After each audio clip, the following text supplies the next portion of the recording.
الحمد للہ رب العالمین والعاقبۃ للمتقین والصلاة والسلام علی سید الانبیاء والمرسلین اعوذ باللہ السمیع العلیم من الشیطان الرجیم من ہمزہ ونفخہ ونفثہ بسم اللہ الرحمن الرحیم الذین وہ لوگ جو یأکلون کھاتے ہیں الربا سود،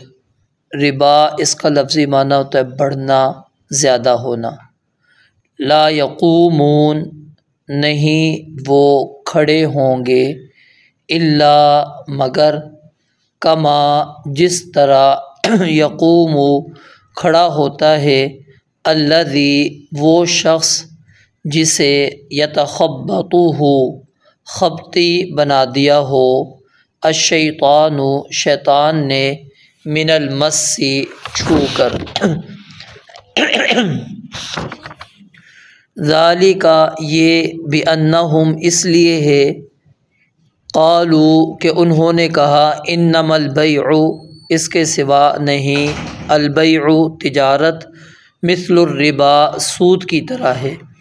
وأحل اللہ اور حلال قرار دیا ہے، حلال کیا ہے اللہ تعالیٰ نے البیع تجارت کو، بیع کو، وحرم الربا اور حرام کیا ہے سود کو۔ فمن جاءہ پھر جس شخص کے پاس آ جائے موعظۃ نصیحت من ربہ اس کے رب کی طرف سے، فانتہا پس وہ باز آ جائے، فلہ پس اس کے لیے ہے ما سلفا جو پہلے ہو چکا، وامرہ اور اس کا معاملہ الی اللہ اللہ تعالیٰ کی طرف ہے، ومن عاد اور جو کوئی دوبارہ ایسا کرے فاولئک اصحاب النار تو یہی لوگ آگ والے ہیں، ہم فیہا خالدون اور وہ اس میں ہمیشہ رہنے والے ہیں۔ یمحق اللہ اللہ تعالیٰ مٹاتا ہے الربا سود کو، ویربی اور بڑھاتا ہے الصدقات صدقات کو، واللہ اور اللہ تعالیٰ لا یحب نہیں محبت رکھتا کل کفار اثیم ہر اس شخص سے جو سخت ناشکرا سخت گناہ گار ہو۔ ان الذین آمنوا وعملوا الصالحات بے شک وہ لوگ جو ایمان لے کر آئے اور انہوں نے نیک اعمال کیے، واقاموا الصلاۃ اور قائم کی انہوں نے نماز، وآتوا الزکوٰۃ اور زکوٰۃ ادا کی، لہم اجرہم ان کے لیے ان کا اجر ہے،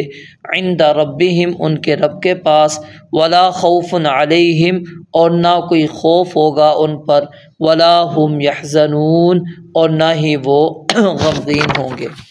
دوبارہ دیکھیں الذین یأکلون الربا وہ لوگ جو کھاتے ہیں سود، لا یقومون نہیں وہ کھڑے ہوں گے، الا مگر کما یقوم الذی جس طرح کے کھڑا ہوتا ہے وہ شخص، یتخبطہ خبطی بنا دیا ہو اس کو، الشیطان شیطان نے من المس چھو کر۔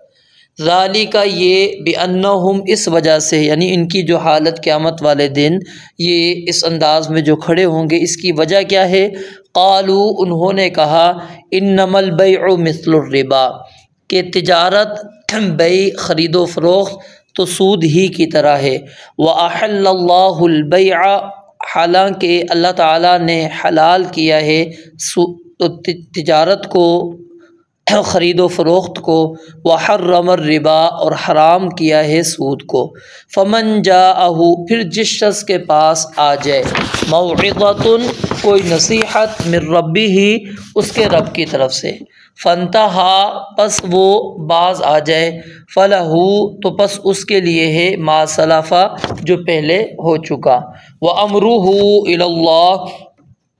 اور اس کا معاملہ اللہ تعالیٰ کے سپرد ہے، ومن عاد اور جو کوئی دوبارہ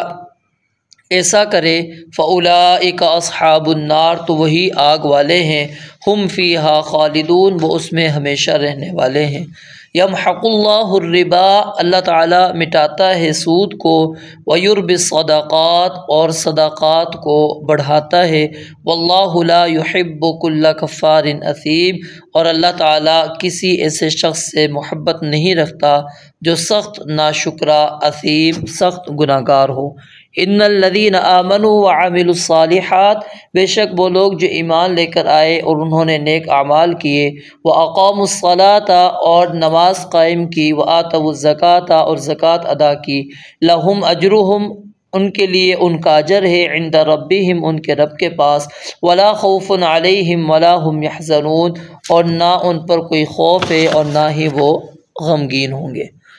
گزشتہ آیات کے اندر ہم نے تفصیل کے ساتھ صدقے کے بارے میں پڑھا، تو اب صدقے کو اللہ تعالیٰ انسان کو بڑھا کر دیں گے، یعنی آپ نے روپیہ دیا ہے تو اللہ تعالیٰ اس کو 700 گنا، 700 سے بھی جتنا اللہ رب العالمین چاہیں گے بڑھا دیں گے۔ تو اسی سے ملتی جلتی ایک چیز کیا ہے؟ بظاہر سود ہے، کیونکہ سود کے اندر بھی اضافہ ہوتا ہے۔ بندہ یہ سوچتا ہے کہ ادھر میں نے اللہ کو روپیہ دیا، اللہ مجھے اضافے کے ساتھ دے، تو وہ سود نہیں ہے، اور اگر میں کسی کے ساتھ معاملہ کر لوں اور میں اضافے کے ساتھ لے لوں تو وہ تو سود ہو جاتا ہے۔ تو اس لیے اللہ تعالیٰ نے اس حقیقت کو واضح کرنے کے لیے کہ صدقہ کیا چیز ہے اور سود کیا چیز ہے، اس چیز کو واضح کرنے کے لیے یہ بات بیان فرمائی۔ اور دوسری بات کہ لوگوں نے یہ سمجھا کہ جس طرح کاروبار کے اندر، تجارت کے اندر انسان کو نفع ہوتا ہے، فائدہ اٹھاتا ہے، یہ چیز میری 40 روپے کی ہے، میں جا کے اس کو 60 روپے کی بیچوں، اسلام اجازت دیتا ہے کہ جتنا چاہوں میں نفع رکھ لوں۔ تو یہاں پر وہ سمجھتے ہیں کہ جب اسلام تجارت کے اندر نفع کو جائز قرار دیتا ہے تو پھر سود کو اسلام کیوں حرام قرار دیتا ہے؟ وہ بھی تو اسی طرح کا ایک معاملہ ہی ہے، ایک تجارت ہی کی جا رہی ہے، لین دین والا ہی معاملہ ہے۔ تو اس چیز کو اللہ تعالیٰ نے یہاں پر کلیئر کیا، واضح کیا۔ سب سے پہلی چیز جو سود ہے اس کے بارے میں نے لفظی معنی آپ کو بتا دیا کہ لفظی معنی اس کا معنی ہوتا ہے بڑھنا، زیادہ ہونا، اور قرآن مجید کے اندر کئی آیات اس کے اوپر دلیل ہیں۔ پھر شریعت اسلامیہ کے اندر سود، کیونکہ اس کی واضح طور پر تو ہمیں باقاعدہ تعریف نہیں ملتی کہ ہم کہیں کہ رسول اللہ مکرم علیہ الصلاۃ والسلام نے باقاعدہ طور پر خود اس کی تعریف کیوں نہیں۔ ہاں، قرآن مجید کا جو یعنی جہاں پر اللہ تعالیٰ نے یہ مسائل بیان کیے وہاں پر اگر دیکھتے ہیں جو احادیث مبارکہ کے اندر نبی علیہ الصلاۃ والسلام نے کاروبار کے بارے میں معلومات دی ہیں اور پھر اس کے اندر ممانعت رکھی ہیں، ان چیزوں کو مد نظر رکھتے ہوئے علماء نے جو اس کی تعریف کی ہے، اور یہ تعریف اصحاب سے یعنی صحابہ اکرام رضوان اللہ علیہ مجمعین سے بھی ثابت ہے، جن میں سیدنا عبداللہ بن عباس ہیں، سیدنا علی ہیں اور دیگر صحابہ ہیں، تقریباً 7 صحابہ اکرام ہیں رضوان اللہ علیہ مجمعین جن سے یہ چیز موجود ہے۔ اور پھر اکثر جو مفسرین ہیں جن کے اندر خاص طور پہ امام قرطبی رحمہ اللہ، انہوں نے اپنی تفسیر کے اندر بھی اس تعریف کو راجح قرار دیا ہے، اور زیادہ علماء بھی اسی چیز کو، اسی تعریف کو ہی مد نظر رکھ کے سود کی وضاحت کرتے ہیں کہ سود کہتے کس کو ہیں، بڑھوتری، اضافہ کس کو کہتے ہیں۔ تو اصل میں کیا ہے کہ آپ نے کسی کو قرض دیا اور اب اس قرض کی وجہ سے آپ جو نفع لیں گے، آپ نے قرض دیا تھا 1000 روپے، اب اس کے اوپر چاہے آپ 1001 روپیہ لے لیں، چاہے 1100 روپے لے لیں، ٹھیک ہے، اس کو کیا کہا جاتا ہے؟ سود کہا جاتا ہے۔ کیوں؟ کل قرض جر نفعا فہو ربا، ہر وہ قرض جو نفع کھینچے گا، جو نفع لے کر آئے گا، اس کو کیا کہا جائے گا؟ سود کہا جائے گا۔ کہ یعنی دیتے وقت، اب یہاں پر ذہن میں ایک سوال آتا ہے کہ جی میں نے دیتے وقت اس کو کہا تھا آپ نے آج مجھ سے لے کے جا رہے ہیں، 6 مہینے کے بعد آپ دے دیں گے تو میں نے آپ سے یہی 1000 روپے لینا ہے اس تاریخ تک۔ اگر آپ نے مجھے اس تاریخ کو نہیں دیا تو پھر میں نے اب آپ سے اضافہ لینا ہے، کیا آپ سے میں لوں گا اتنے پیسے، اور اگر مزید بڑھاتے چلے جائیں گے پھر اس کے اوپر، اس کو کہتے ہیں سود مرکب، جو آپ مزید بڑھاتے چلے جا رہے ہیں، جس کا تذکرہ سورہ آل عمران کے اندر موجود ہے کہ لا تأکلوا الربا اضعافا مضاعفۃ، کہ بڑھا چڑھا کر نہ کھاؤ، اس سے یہ مراد نہیں ہے کہ تھوڑا بہت کھا لو، یہ مراد نہیں ہے۔ وہ اسلام نے یعنی کہ اس چیز کو تو اور زیادہ ظلم قرار دیا نا، کہ آپ نے پہلے تو اس کو کہا جی 1100 دے دینا، اب وہ 1100 والی مدت بھی گزر گئی، اب اس کو کہتے ہو جی اب میں آپ سے 1400 روپے لوں گا، پھر وہ مدت گزر جاتی ہے، آپ کہتے میں اب آج سے 1800 لوں گا، 2000 روپے لوں گا، تو یہ آپ بڑھاتے چلے جا رہے ہیں مدت کے اوپر۔ تو یہ اللہ رب العالمین نے کہا یہ سود، اس کو کہتے ہیں سود مرکب، یہ جائز نہیں ہے۔ اور سود مفرد کیا ہوتا ہے؟ مطلب آپ نے میں نے قرض دیا تو میں نے قرض دیتے وقت میں نے کہہ دیا بھائی یہ 1000 روپے دے رہا ہوں، لوں گا آپ سے میں 1100 روپے، اسی تاریخ کو لوں گا۔ اب اس کے اندر دن بڑھ رہا نہیں ہے، یہ سمجھ لیں، دن نہیں بڑھ رہا، تاریخ طے ہو گئی، وقت طے ہو گیا کہ فلاں تاریخ کو آپ نے مجھے واپس میرا 1000 روپے دینا ہے، لیکن شروع میں ہی طے ہو گیا ہے کہ میں نے آپ سے کتنا لینا ہے؟ 1100 روپے لینا ہے۔ اس کو کہتے ہیں سود مفرد، یعنی کہ آپ نے اکیلا ایک سود رکھ دیا، ٹھیک ہے۔ اس کے اندر اگر مدت کے ساتھ آگے لے جائیں گے پھر یہ سود مرکب۔ تو اسلام نے دونوں سودوں کو حرام قرار دیا ہے۔ اور پھر اس کی دو تقسیم علماء کرتے ہیں، ایک تو ہوتا ہے ادھار والا سود جس کو ربا نسیئہ کہا جاتا ہے، کہ ادھار کی وجہ سے سود بڑھتا چلا جائے، اور ایک ہوتا ہے ربا الفضل۔ ربا الفضل کا معنی کیا ہوتا ہے؟ چیزوں کے اندر زیادتی۔ 6 چیزیں نبی علیہ الصلوۃ والسلام نے بیان فرمائی ہیں، اس 6 چیزوں کے اندر، ان اجناس کے اندر اضافہ بھی جائز نہیں ہے، ان میں اضافہ بھی جائز نہیں ہے، ٹھیک ہے۔ سونے کا سونے کے ساتھ، چاندی کا چاندی کے ساتھ، ان میں اضافہ نہیں ہوگا۔ جتنی سونا آپ دے رہے ہیں اتنا ہی سونا آپ لیں گے، جتنی چاندی آپ دے رہے ہیں اتنی ہی چاندی لیں گے، ٹھیک ہے۔ اب ظاہر ہے جو تبادلہ ہو رہا ہے وہ کس وجہ سے ہو رہا ہے؟ کہ میری اور آپ کی کوالٹی میں فرق ہے۔ اب آپ نے کہنا جی آپ مجھ سے جو کوالٹی لے رہے ہیں وہ اعلیٰ لے رہے ہیں اور آپ مجھے دے رہے ہیں کم، تو لہٰذا اس لحاظ سے میں آپ سے اتنی زیادہ لوں گا نہیں، کیونکہ اب یہاں پر جو معاملہ ہو رہا ہے میرا کس سے ہو رہا ہے؟ میں آپ کو سونے کے بدلے سونا دے رہا ہوں، چاندی کے بدلے چاندی دے رہا ہوں۔ تو ان 6 چیزوں کے اندر آگے اس کے اندر جو آتی ہے، گندم آتی ہے، کھجور آتی ہے، نمک آتا ہے، یہ 6 چیزوں کے اندر نبی علیہ الصلوۃ والسلام نے فرمایا کہ کیا نام ہے، نمبر 1 ہاتھوں ہاتھ اور سواء بسواء، بالکل برابر، ایک بالکل گرام بھی آپ آگے پیچھے نہیں کر سکتے، تھوڑا سا بھی فرق نہیں ہوگا، اور ہاتھوں ہاتھ نقد ہوگا۔ یہ بھی نہیں کہ چلو یہاں سے ان کو کہوں دے دو، میں گھر سے نیچے سے لا کے دیتا ہوں، اتنی بھی اجازت نہیں۔ سیدنا عمر رضی اللہ تعالیٰ عنہ بیان فرماتے ہیں کہ اگر کوئی بندہ یہ کہتا ہے آپ کو کہ مجھے دے دو، میں گھر سے لا کر آپ کو دے دیتا ہوں اس کے بدلے میں، کہا کہ نہیں، کیوں؟ نبی علیہ السلام نے شرط لگائی ہاتھوں ہاتھ۔ اب یہاں پر ہاتھوں ہاتھ نہیں، میں نے ان سے لے لیا، لا کے تھوڑی دیر بعد دے رہا ہوں، چاہے وہ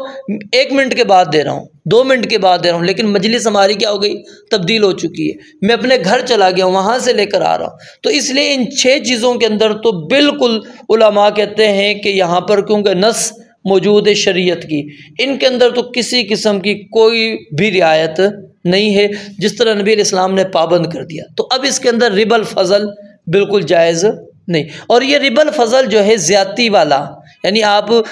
کم اچھی چیز کے بدلے میں وہ آپ اس کو کم چیز جو زیادہ لے رہے ہیں، اس کو منع کیوں کیا؟ علماء کہتے ہیں اصل میں یہ ربا نسیئہ کو روکنے کا ایک ذریعہ ہے۔ کیوں؟ ظاہر اب آپ کے پاس یہی کیا نام ہے کھجور موجود ہے، ان کے پاس اعلیٰ ہے، اب آپ کہتے ہیں یہ میں بیچوں گا، تو پھر اسلام تو یہ کہتا ہے یہ بیچیں پھر اس سے خرید لیں، ٹھیک ہے، جتنے میں وہ آپ کو دیتا ہے۔ اب یہ تو میرے سے کوئی لینے والا نہیں ہے، اب پھر میں ان سے کہتا ہوں ادھار دے دو مجھے، سمجھ نہیں، یہ راستہ پھر اس طرف جاتا ہے۔ تو اسلام نے یعنی وہ چیز ہی بند کر دی تاکہ وہ ربا نسیئہ کی طرف بھی انسان نہ جائے۔ تو بہرحال وہ کسی قسم کا آپ کسی کے ساتھ معاملہ کر رہے ہیں اور پھر اس کے بعد آپ اس سے نفع لے رہے ہیں، اور وہ نفع کس پر؟ میعاد کے بڑھنے پر، یا پھر آپ نے دیتے وقت ہی اس کے ساتھ طے کر لیا، جس کو آج کل ہم آسان سے الفاظوں میں کہہ لیں جو قسطوں والا معاملہ ہوتا ہے۔ اب اس میں طے ہوتا ہے، اب یہ پتہ 40,000 کا ہے، نقد ہے 40,000 ہے، ادھار جی 50,000 کا، اب لینے والا لیتا ہے، کیوں لیتا ہے؟ اس کی مجبوری ہے، اس کے پاس اتنے 40,000 روپے نہیں ہے کہ ایک مجلس میں دے، وہ کہتا ہے چلو ٹھیک ہے 10,000 روپے اضافے کے ساتھ میں دے دوں گا۔ اب یہاں پر کچھ لوگ علماء یہ کہتے ہیں کہ جی آپس میں تو طے ہو گیا، ان کا مرضی ہے، اس نے کہا ٹھیک ہے میں 50 میں دیتا ہوں، اس نے کہا میں دیتا ہوں 50 میں لیتا ہوں، لیکن مارکیٹ اس کی پتہ ہے، کیونکہ اس کی مارکیٹ موجود ہے۔ ایک چیز ہے نا، مارکیٹ میں طے نہیں ہے، پھر ایک الگ معاملہ ہوتا ہے، وہ آپس میں آپ نے لین دین کیا، آپ کہتے ہیں نہیں میں اتنے میں دیتا ہوں اتنے میں دیتا ہوں، وہ آپ سے جو بڑھوتری یا کمی وہ اس وجہ سے نہیں کر رہا کہ آپ نقد دے رہے ہیں تو وہ کمی کر رہا ہے، آپ نقد نہیں دیں گے تو وہ آپ سے اس لیے اضافہ کر رہا ہے، وہ تو آپ آپس میں طے کر رہے ہیں، اس کی قیمت ہی متعین نہیں ہے۔ لیکن یہاں پر تو قیمت کا تعین موجود ہے، یہ 40,000 کی ہی چیز ہے، سب کو پتہ یہ 40,000 کی، اس سے کم کی نہیں ہے نہ اس سے زیادہ کی ہے۔ اب میں جو 45 یا 50 10 اوپر لے رہا ہوں وہ کس لیے لے رہا ہوں کہ جی میں نے آپ سے سال کے بعد پیسے لینے ہیں، 2 سال میں لینے ہیں، 1.5 سال میں لینے ہیں، یہی سود ہے، یاد رکھیں۔ اور اس کی اور شکلیں لکھی، میں صرف پڑھ کے آپ کو سنا دیتا ہوں۔ کہتے ہیں موجودہ بینکنگ کا نظام واضح سود پر مبنی ہے۔ پھر یہ سیونگ اکاؤنٹ اور PLS تو واضح سود ہیں۔ کرنٹ اکاؤنٹ میں اگرچہ کہتے ہیں سود نہیں ہے، لیکن بینک وہ رقم آگے سود پر چلاتا ہے۔ اور پھر جو اسلامی بینکنگ ہے اس کے متعلق کہتے ہیں کہ حنفی علماء بھی وہ کہتے ہیں کہ یہ سودی ہلائی ہے، یعنی اس سود کو حلال کرنے کا ایک طریقہ رکھا گیا اسلامی بینکنگ کا نام، تاکہ لوگ سمجھیں گے جی اسلامک ہے، یہ اسلامی ذریعے سے دے، اس میں کوئی سود نہیں ہے۔ اور پھر اسی طرح بیمہ یہ بھی سود ہے، انعامی بانڈز یہ سود اور جوئے کا مرکب ہے۔ پھر ایک صورت نقد اور ادھار کی قیمتوں کا، قسطوں کا کاروبار، یہ ساری چیزیں اس کے اندر انہوں نے سود کے اندر شمار کی ہیں۔ اور جس کے بارے میں پھر آخر میں یہ بات لکھتے ہیں شیخ بھٹوی رحمہ اللہ کہ جب اللہ تعالیٰ نے سود کو حرام کر دیا ہے، وہ چاہے ذاتی ضرورت کے لیے آپ نے لیا، کاروبار کے لیا، مکان کے لیے لے رہے ہیں، کسی کے لیے بھی لے رہے ہیں، ہر قسم کا سود حرام ہے۔ تو کہتے ہیں کوئی اگر بچنا چاہتا ہے تو پھر اس کو واضح سود کے ساتھ ساتھ سود کے ہیلے اور سود کے ساتھ جو شک والے معاملات ہیں، یعنی جہاں پر شک پایا جاتا ہے کہ یہاں پر بھی سودی معاملہ ہو سکتا ہے، اس سے بھی انسان اجتناب کرے، بچے۔ کیوں؟ وہ جو آیت سورہ آل عمران کی میں نے آپ کے سامنے پڑھی، اس کا تقاضا ہی یہی ہے کہ انسان اپنے آپ کو بالکل بچا لے، کیونکہ اللہ رب العالمین یہی چیز وہاں پر بیان فرماتے ہیں۔ پھر آگے اللہ رب العالمین نے یہاں پر ایک مثال دے کر چیز سمجھائی کہ سود خور جو ہے قیامت کے دن وہ کس طرح کھڑا ہوگا، جس طرح کہ شیطان نے کسی کو چھو کر خپتی بنا دیا ہو، مجنون دیوانہ بنا دیا۔ اب شیطان آدمی کو، انسان کو نقصان، یاد رکھیں، پہنچا سکتا ہے، اس کے دماغ پر حملہ آور ہو سکتا ہے، ٹھیک ہے، جیسا کہ سورہ المومنون کے اندر آتا ہے کہ وہ انسان کو کیا نام ہے غصہ دلاتا ہے، چوکے مارتا ہے، اور پھر شیطان اکساہٹ پیدا کرتا ہے، بہکاتا ہے انسان کو، اور اسی طرح انسان کو تکلیف کے اندر مبتلا کر دیتا ہے، اور بھلانے والی بیماری کے اندر انسان کو مبتلا کر دیتا ہے۔ تو یہ ساری کی ساری صورتیں جو ہیں یہ کس قسم کی ہیں کہ انسان نے اس کو چھو رکھا ہے، کہ انسان بار بار بھول رہا ہے تو سمجھ لیں شیطان نے اس کو اوپر کنٹرول حاصل کر رہا ہے۔ شیطان اس کے ذہنوں میں وسوسے خیالات لے کر آتا رہتا ہے، پھر اس کو کیا نام ہے بہکا کر وہ اسلام کے معاملے میں بہکا دیتا ہے، ہٹا دیتا ہے، دوسرے راستے پر لے جاتا ہے۔ یہ سارے شیطانی وساوس ہیں شیطان کی طرف سے۔ لیکن یہاں پر ایک اور چیز جو یعنی قابل غور ہے وہ یہ ہے کہ جیسا کہ ہمارے ہاں یہ اکثر ہوتا ہے کہ جنات نکالنے والا معاملہ، تو اس کے اندر شیخ بھٹوی رحمہ اللہ وہ کہتے ہیں کہ میرے علم میں کوئی ایسی قرآن و حدیث سے دلیل نہیں ہے، اور نہ ہی نبی الاسلام کے زمانے سے کوئی ایسی دلیل ہے کہ شیطان انسانی جسم میں داخل ہوا۔ داخل ہونے کی تو موجود ہے، ٹھیک ہے، داخل ہونے کے بعد پھر وہ جو زبان سے بولتا ہے، جیسا کہ وہ بلواتے ہیں نا، وہ جی کون بول رہا ہے، جی میں فلاں بول رہا ہوں، پھر وہ مار رہے بھی ہوتے ہیں اس کو۔ وہ کہتے ہیں اس کی کوئی باقاعدہ دلیل مجھے نہیں ملی کہ واقعی کہ شیطان جو انسان کے اندر داخل ہو جاتا ہے وہ اس انداز کے اندر گفتگو بھی کرتے ہیں، یعنی اس کی زبان پر آ کر۔ باقی کنٹرول کرنا یہ چیزیں تو قرآن و حدیث سے موجود ہیں، ذہن پر کنٹرول کر لینا، اس کے جسم پر کنٹرول کر لینا، یہ چیزیں تو موجود ہیں، لیکن زبان پر آ کر بولنا کہتے ہیں اس کی دلیل میرے علم میں نہیں ہے۔ پھر آگے اللہ رب العالمین نے یہ بات بیان فرمائی کہ انما البیع مثل الربا، انہوں نے کہا کہ تجارت جو ہے بے وہ سود کی طرح ہے۔ اب فرق یہاں پر سمجھ لیجئے، تجارت اور سود میں بہت بڑا فرق ہے۔ تجارت میں نفع اور نقصان دونوں کا احتمال ہوتا ہے کہ وہ چیز آپ کی ضائع بھی ہو سکتی ہے، ہو سکتا ہے نفع نہ بھی ملے، ٹھیک ہے، آپ نقصان میں جتنے کی چیز لائیں ہو سکتا ہے اس سے کم میں آپ کو بیچنی پڑے، ضائع بھی ہو جائے، کچھ بھی ہو سکتا ہے۔ لیکن سود کے اندر یہ چیز نہیں ہے، آپ نے 1000 روپے دیا، اب اس سے 1100 لینے، اس کے ضائع ہو گئے، کسی نے چھین لیا، کچھ ہو گیا، آپ نے کہنا بھائی میں نے آپ کو دے دیا تھا، میں نے تو آپ سے 1100 لینے، میرے تو آپ نے پورے 11 دینے، یعنی اس کے اندر نقصان کا اندیشہ دینے والے کو بالکل بھی نہیں ہے۔ ٹھیک ہے، اس کو کسی قسم کا نقصان نہیں، لیکن کاروبار کے اندر کیا ہے، دونوں قسم کی احتمال موجود ہوتا ہے کہ نفع بھی ہو سکتا ہے اور نقصان بھی ہو سکتا ہے، چیز مکمل بھی ضائع ہو سکتی ہے کہ اصل بھی انسان کے پاس نہ آئے، ہو سکتا ہے بہت زیادہ نفع بھی مل جائے۔ تو دوسری بات کہ سود وقت کے ساتھ بڑھتا چلا جاتا ہے، تجارت کے اندر آپ وقت کے ساتھ بڑھتے نہیں ہیں، یعنی یہ چیز ہے نا، اس کی ایک مارکیٹ میں قیمت آ گئی، یہ اتنی ہی رہے گی، اس سے اوپر نہیں جانے والی، نیچے آ سکتی ہے۔ کیوں؟ اب کمپنی نے دوسری چیز نکالنی ہے، وہ کرے گی، اب کمپنی نے یہ مارکیٹ میں بیچ دی ہے، جیسے اب ہم بازار سے چیز خریدتے ہیں جی، قیمت لکھی ہوئی اس کے اوپر، اب وہ صابن انہوں نے 45 روپے لکھ دیا، اب وہ 45 کا ہی ہے، وہ نہ 40 کا کوئی بیچے گا نہ 50 کا کوئی بیچے گا، اب اس نے بڑھنا نہیں ہے، اس میں احتمال نہیں ہوتا۔ اب سود کے اندر کیا ہے، وہ آپ وقت کے ساتھ بڑھائیں گے کہ جی آپ نے مجھے نہیں دیا، اب میں نے آپ کو مزید آپ کو 2 مہینے دیے تھے، اب اور آپ کے اوپر سود لگ رہا ہے، تو اس کے اندر اور اس کے اندر بڑا فرق ہے۔ تو اللہ تعالیٰ فرماتے ہیں دوسری چیز یہ ہے کہ اگر تمہیں سمجھ آتی ہے کہ دونوں ایک ہی چیز ہیں، تو اللہ نے تو تجارت کو حلال کیا، سود کو حرام کر دیا۔ یہی سب سے بڑی یعنی انسان کے لیے دلیل ہونی چاہیے کہ اللہ نے سود کو حرام کر دیا اور تجارت کو حلال رکھا ہے۔ اب وہ چاہے مجھے سود اور تجارت ایک سمجھ آتی ہو، میری ذہن میں آتی یا نہیں آتی، مجھے یہ جملہ یاد رکھنا چاہیے کہ تجارت حلال ہے، اور پھر تجارت کس کے اندر ہوتی ہے؟ حلال کاروبار کے اندر ہوتی ہے، یعنی حلال چیزوں کے اندر، ٹھیک ہے؟ سود کے اندر تو آپ حرام کی طرف ہی جا رہے ہیں۔ اور آگے اللہ رب العالمین نے فرمایا جس کے پاس نصیحت آ جائے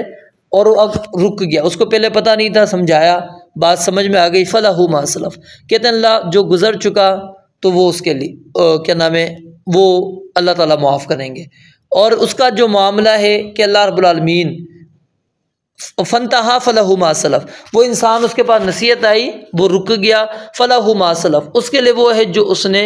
پچھلا لے لیا، یعنی جو لے لیا سو لے لیا، اب مزید کسی سے نہ لے، یعنی اس کو واپس کرنے کی اب ضرورت نہیں، کیونکہ وہ پہلے معاملہ اس کا ہو چکا ہے، اب اس کا معاملہ اللہ کی طرف ہے کہ اللہ رب العالمین سے وہ استغفار کرتا ہے تو اللہ تعالیٰ معاف کر دیتے ہیں۔ پھر آگے اللہ رب العالمین نے فرمایا کہ یمحق اللہ الربا ویربی الصدقات، کہ اللہ تعالیٰ جو ہے سود کو مٹاتا ہے اور صدقات کو بڑھاتا ہے۔ یہ فرق یہاں پر یعنی کہ اللہ تعالیٰ نے بیان کر دیا سود کے اندر اور صدقے کے اندر، کہ صدقے کی پرورش اللہ تعالیٰ نے کرنی ہے، اور اب یہاں پر بھی اضافہ آ رہا ہے تمہارے پاس، لیکن اللہ تعالیٰ نے اس کے اندر سے برکت کو ختم کر دینی۔ اور مسند احمد کی روایت ہے کہ سود کتنا ہی بڑھ جائے انجام اس کا کیا ہے، قلت ہی ہے، وہ کم ہی رہے گا، اس کے اندر کبھی بھی برکت نہیں آئے گی۔ اور پھر آگے اللہ رب العالمین نے جو اگلی آخر میں جو آیت ہم نے پڑھی اس کے اندر جو اعمال بیان کیے، یہ وہ اعمال اللہ نے ذکر کیے ہیں کہ جس کو بندہ اختیار کر کے سود سے بچ سکتا ہے: ایمان، عمل صالح، نماز کا قائم کرنا، زکوٰۃ کا ادا کرنا۔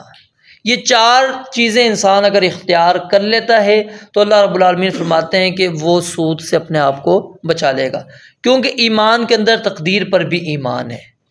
اور اس کے اندر سود کے اندر سب سے بڑی جو چیز انسان کو ہوتی ہے وہ یہی ہوتی ہے کہ جی میرا یہاں پر پیسہ ڈوب رہا ہے، نقصان ہو رہا ہے، مجھے کیا ملے گا، میں اس کو دے دوں گا،